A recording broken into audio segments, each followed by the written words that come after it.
Morning students, आज आपल्याला modern periodic टेबलशी related use your brain power शी रिलेटेड काही क्वेश्चन आपल्या टेक्स्टबुकमध्ये विचारले गेलेले आहेत. तर त्याच्या आन्सरचं मी डिस्क्रिप्शन देणार आहे. आपल्याला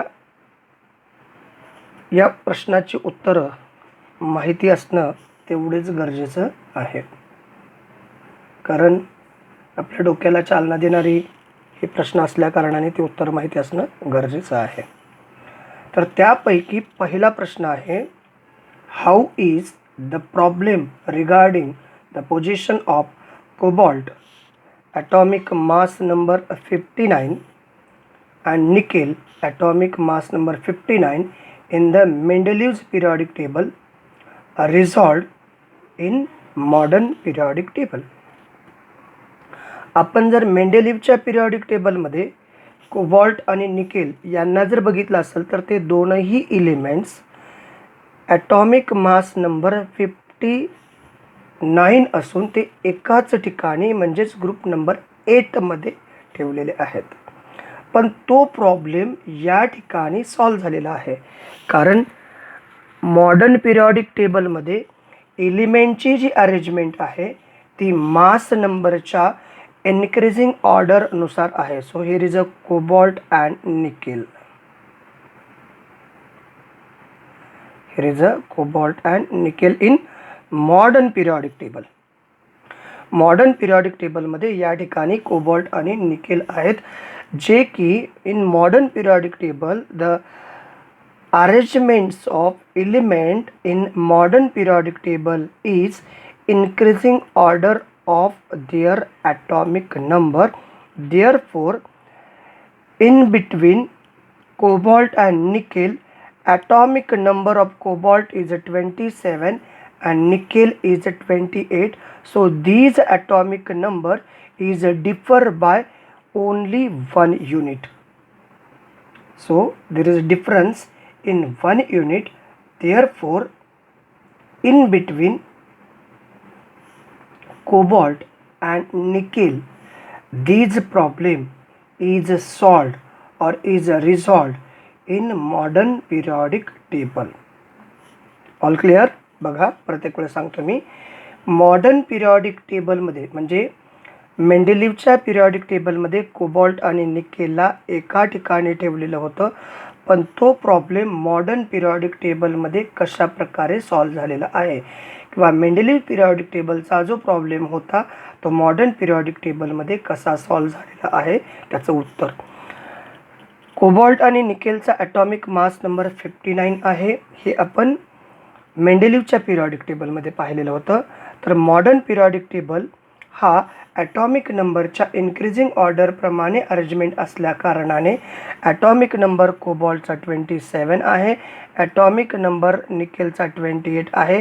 या दोघांमध्ये डिफरन्स एकाच युनिटचा येतो. मास नंबर जरी डिफरंट असले किंवा सेम असले तरी ॲटॉमिक नंबर डिफरंट होत असल्या कारणाने या दोघांना एकानंतर एक आलेली आहेत. जो प्रॉब्लेम मेंडेलिव्हच्या पिरियॉडिक टेबलमध्ये होता तो प्रॉब्लेम मॉडर्न पिरियॉडिक टेबलमध्ये सॉल्व झालेला आहे. दुसरा क्वेश्चन आहे, दुसरा question it is related to the chlorine. What did the position of chlorine atomic number 17, mass number 35 and atomic number 17, mass number 37 get fixed in the modern periodic table. So once again same concept, पुन्हा एक वेळेस तोच concept आहे. या ठिकाणी जर क्वेश्चनमध्ये पाहिलं तर क्वेश्चनमध्ये ॲटॉमिक नंबर क्लोरीनचा 17 आहे, क्लोरीनचा ॲटॉमिक नंबर 17 आहे, पण मास नंबर क्लोरीनचे दोन वेगवेगळे दिलेत, 35 and 37. These two are the different mass number of chlorine. It is a concept of isotopes.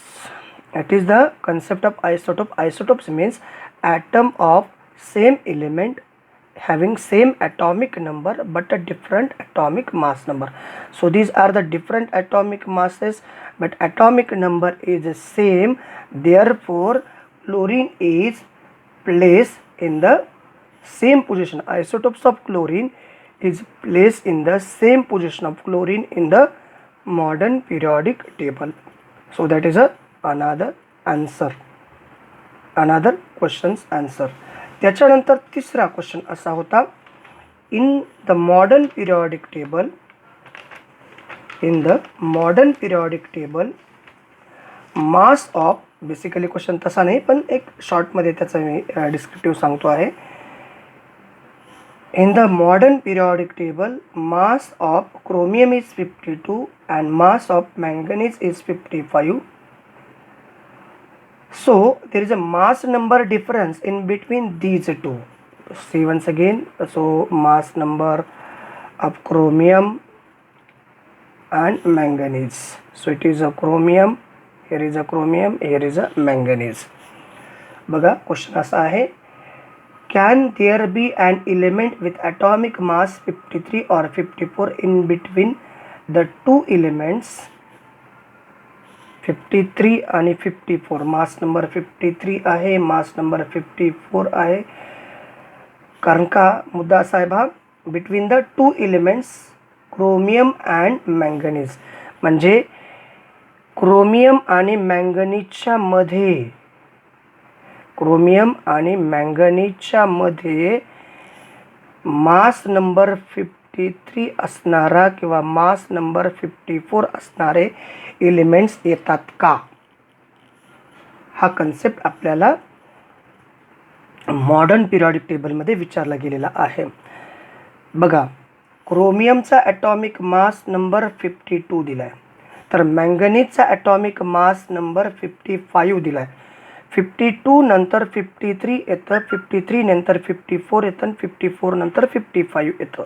म्हणजे असे दोन एलिमेंट या दोघांच्या मध्ये येऊ शकतात का, असा त्या प्रश्नाचा अर्थ होतो. तर in modern periodic table all elements are arrange increasing order of their atomic number.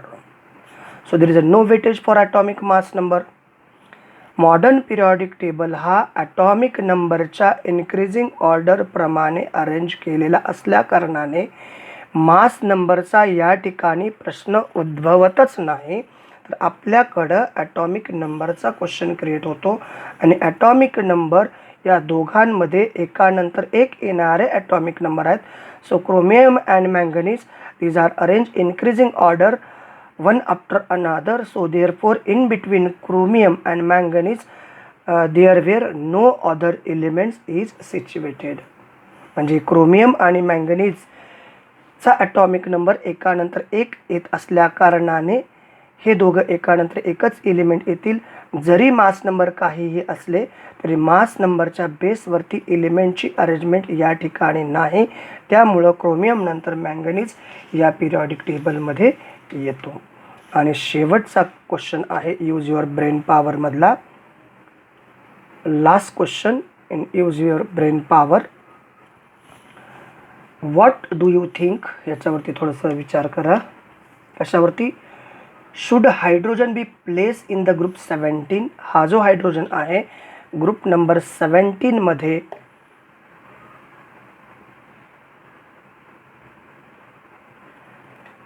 Group number 17 मध्ये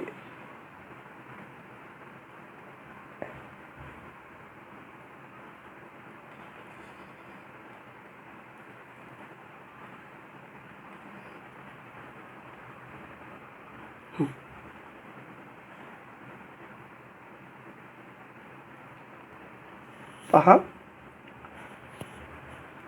should hydrogen be placed in a group number 17 of halogen group first or halogen group number 17 of halogens or group first of alkali metals in the modern periodic table.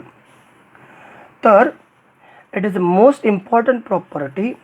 Hydrogen shows the properties of alkali metals as well as hydrogen shows the properties of alkali metals. In group 17. Group फर्स्टमध्ये सगळे alkali metals आहेत. Group 17मध्ये halogen elements आहेत. Group फर्स्टमध्ये alkali metals आहेत आणि group 17मध्ये हॅलोजनची एलिमेंट्स आहेत. मग hydrogen, according to their electronic configuration, hydrogen shows the valency just like alkali metals, and hydrogen shows the valency just like halogens. हायड्रोजनचे इलेक्ट्रॉनिक कॉन्फिगरेशन जर मांडलं तर हायड्रोजनचे इलेक्ट्रॉनिक कॉन्फिगरेशन अल्कली मेटलसारखं आणि हॅलोजनसारखं येते. त्यामुळं modern periodic table it is difficult to show the definite position in the periodic table. त्याच्यामुळं ही डिफिकल्टी या पिरियॉडिक टेबलमध्ये सुद्धा आहे. मग पुढचा प्रॉब्लेम मग सॉल्व झाला का? हो, सॉल्व झाला. कारण इलेक्ट्रॉनिक कॉन्फिगरेशननुसार हा सर्वात लहान एलिमेंट आहे आणि तो लहान एलिमेंट या पिरियॉडिक टेबलच्या लेफ्ट हँड साईडला येतो, जिथून त्याची सुरुवात होते. स्मॉलेस्ट एलिमेंट इलेक्ट्रॉनिक कॉन्फिगरेशननुसार स्मॉल, ॲटॉमिक नंबरनुसार स्मॉल असल्याकारणाने तिथून या पिरियॉडिक टेबलची सुरुवात झालेली आहे. तर अशा प्रकारच्या या प्रश्नाची उत्तरं तयार होतात अशी अपेक्षा ठेवतो. कदाचित हे सर्व प्रश्नांची उत्तरं तुम्हाला समजली असतील. असं थँक्यू. Thanks a lot.